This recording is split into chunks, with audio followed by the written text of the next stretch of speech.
दोस्तों सोचिए क्या होगा जब आपकी तरह ही दिखने वाले, आपकी तरह ही सोचने वाले लोग एक दिन पाताल लोक से उठकर धरती लोक पर आते हैं आपको मारकर आपकी जगह लेने के लिए। आज की कहानी कुछ इसी तरीके की है।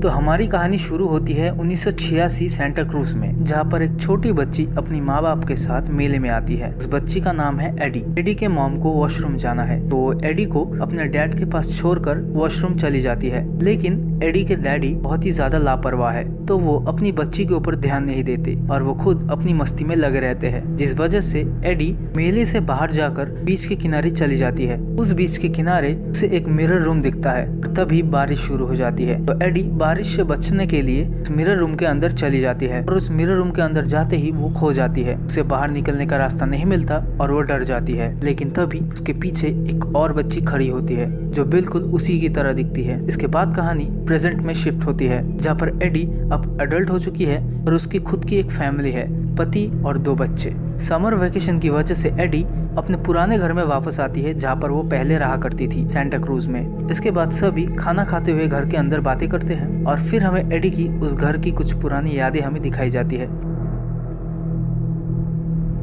जहाँ पर एडी जब उस मिरर रूम में खो जाती है तब उसे एक पोस्ट ड्रामेटिक डिसऑर्डर हो जाता है और वो छोटी बच्ची एक साइकियाट्रिस्ट के अंदर ट्रीटमेंट लेती है। एडी अपनी यादों में खोई रहती है और तभी एडी का पति बीच में जाने की बात करता है। ये वही बीच है जहाँ पर एडी बचपन में खो गई थी और एडी वहाँ पर जाने से साफ मना कर देती है क्योंकि उसे डर लगता है अभी भी। लेकिन उसके पति के मनाने के बाद वो मान जाती है। इसके बाद एडी अपने दोनों बच्चों को लेकर नदी के किनारे पहुँचते हैं, जहाँ पर एडी का पति भाड़े में बोट लेता है, लेकिन वो बोट सही से चलता नहीं। इसी वजह से वो लोग कार से बीच पर पहुँचते हैं। बीच पर पहुँचते ही एडी को काफी अजीब फील होता है। वो बहुत ही ज्यादा टेंशन में आ जाती है। इसके बाद वो सभी अपने दोस्तों से मिलते हैं और वही पर ही बातें करते रहते हैं। वो लोग जिन दोस्तों से मिलते हैं वो काफी ज्यादा अमीर हैं और उनके 2 बेटियां हैं। इसके बाद एडी के बेटे जेसन को वॉशरूम जाना है तो वो किसी को ना बताए अकेले ही बीच के किनारे वॉशरूम चला जाता है और वॉशरूम से बाहर निकलते ही उसे अपने सामने एक इंसान को खड़ा हुआ नजर आता है जिसके हाथों से खून टपक रहा था। और तभी एडी को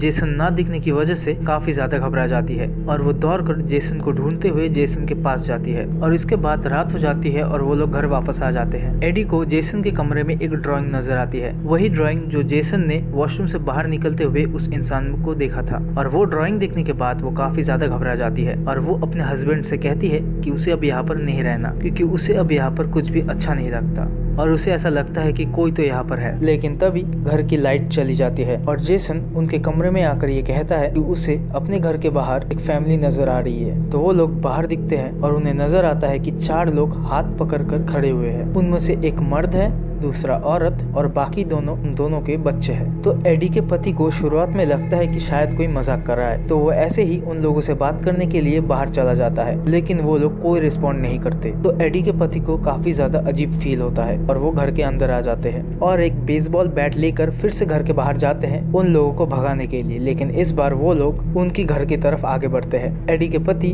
उन लोगों को रोकने की पूरी कोशिश करते हैं, लेकिन एडी के पति को मारकर वो लोग घर के अंदर घुसते हैं। और वो फैमिली जब घर के अंदर आती है तब हमें पता चलता है कि ये फैमिली बिल्कुल एडी के फैमिली की हूबहू है। एडी की तरह ही दिखने वाली एक औरत, उसकी पति की तरह ही दिखने वाला एक मर्द और उनके 2 बच्चों की तरह दिखने वाले 2 बच्चे। लेकिन जेसन की हमशक्ल वाले ने मास्क पहन के रखा था। क्यों, ये हमें आगे बताया जाएगा। और अब वो फैमिली ये एक्सप्लेन करती है कि क्यों वो लोग उनके पीछे पड़े हैं। वो लोग बात नहीं कर सकते सिवाय एडी के हमशक्ल के, लेकिन वो भी सही से बात नहीं कर पाती। वो हकलाते हुए बात करती है और वो लोग बताते हैं कि वो लोग पाताल लोक से आए हैं और ये कहानी है 2 लड़कियों की।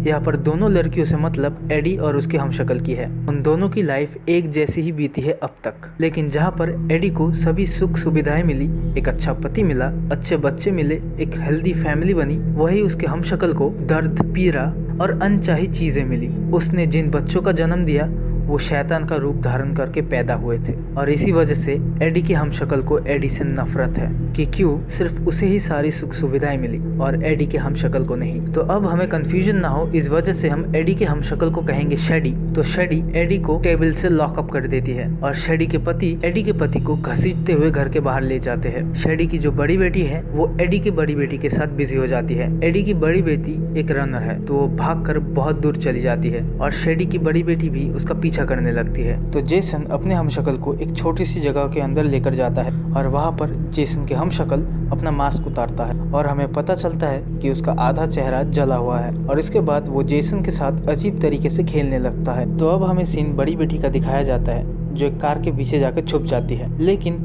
उसकी हमशक्ल भी उसी वक्त वहाँ पर पहुँचती है और उसे मारने के लिए अपनी कैंची बाहर निकालती है और वो कार के ऊपर चढ़ जाती है। लेकिन तभी उस कार का ओनर वहाँ पर आ जाता है, जिस वजह से उस बच्ची को मौका मिल जाता है वहाँ से भागने के लिए और उसकी हमशक्ल उस कार के ओनर को वहीं पर ही मार देती है और वो बच्ची बच जाती है। इसके बाद हमें एडी के पति का सीन दिखाया जाता है जो कि अपने हमशक्ल के साथ है। उसका हमशक्ल उसे एक बैग में बांधकर अपने बोट में लेकर कहीं दूर लेकर जा रहा था, लेकिन आधे रास्ते जाते ही वो बोट खराब हो जाता है और तभी एडी का पति उसे मारकर बोट से गिरा देता है और खुद भी पानी में गिर जाता है। लेकिन किस्मत से बोट चालू हो जाती है और बोट में लगा रस्सी हमशक्ल के हाथ में लग जाती है और वो बोट उसे कहीं दूर लेकर जाता है और इसी तरीके से एडी के पति बच जाते हैं। इसके बाद हमें घर के अंदर का सीन दिखाया जाता है जहाँ पर जेसन अपने हमशक्ल को उस छोटे से कमरे में बंद कर वहाँ से बाहर निकल आता है और दूसरी तरफ शेडी एडी को मारने ही वाली होती है कि उसे ये एहसास होता है कि उसका बच्चा मुसीबत में है और वो एडी को छोड़कर अपने बच्चे को बचाने जाता है और एडी को मौका मिल जाता है अपने आप को छुड़ाने के लिए। तो वो अपने आप को छुड़ाकर जेसन को अपने साथ लेकर घर के बाहर निकलती है और वहाँ पर उसे अपनी बेटी मिलती है।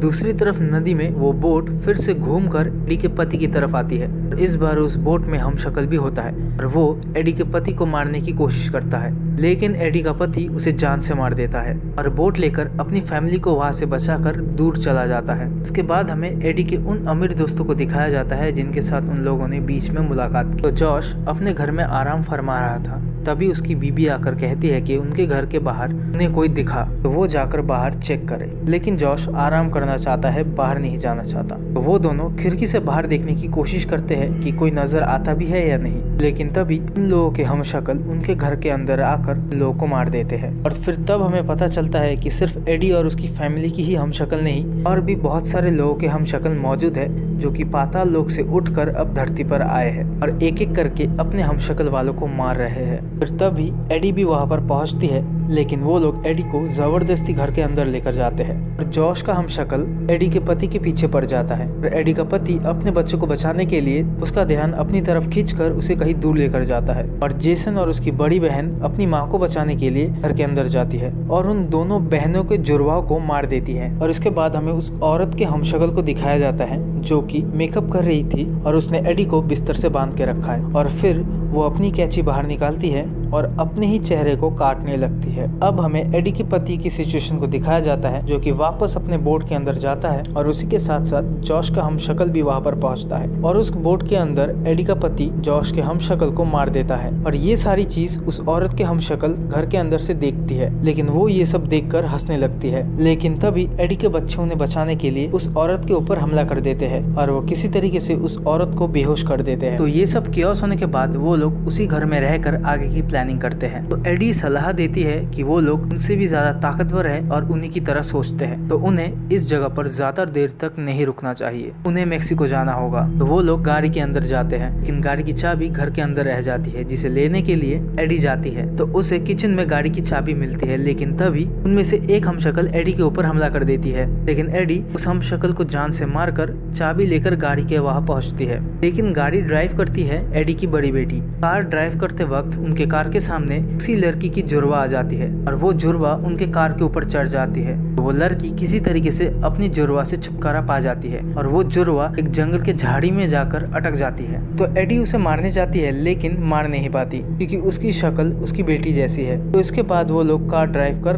शहर में पहुंचते हैं और तब तक सुबह हो जाती है और इस बार उनके कार के सामने आता है जेसन का जुड़वा और पूरे शहर के सारे लोग मर चुके हैं और उस जुड़वा के पीछे एक जली हुई कार हमें नजर आती है। तो एडी कार से बाहर निकलकर उसका सामना करने के लिए जाती है, लेकिन उसी के साथ साथ एडी भी निकलता है और एडी जैसा जैसा मूव करता है उसका जुड़वा भी वैसा ही कॉपी करता है और ठीक उसी तरीके से जेसन पीछे जाता है और उसका जुड़वा भी पीछे चला जाता है और पीछे जाते जाते जुड़वा आग में जल जाता है और जेसन भी पीछे आते आते एक पॉइंट पे रुक जाता है और ठीक उसी के साइड पे एडी की हमशक्ल शेडी होती है जो जेसन को अपने साथ लेकर चली जाती है। तो जब एडी को पता चलता है कि उसका बेटा गायब है तो एडी अपने बेटे को ढूंढते हुए उसी मिरर हाउस में पहुंचती है और उसी मिरर हाउस के थ्रू वो पाताल लोक में एंटर करती है जहाँ पर बहुत सारे खरगोश थे जो कि उन पाताल में रहने वाले लोगों का खाना है। और इसके बाद एडी को अपनी जुड़वा मिलती है जो उसे ये एक्सप्लेन करती है कि वो और उसी की तरह ही पाताल में रहने वाले सारे लोग इंसान हैं और इस जगह को बनाने वाला भी एक इंसान ही था,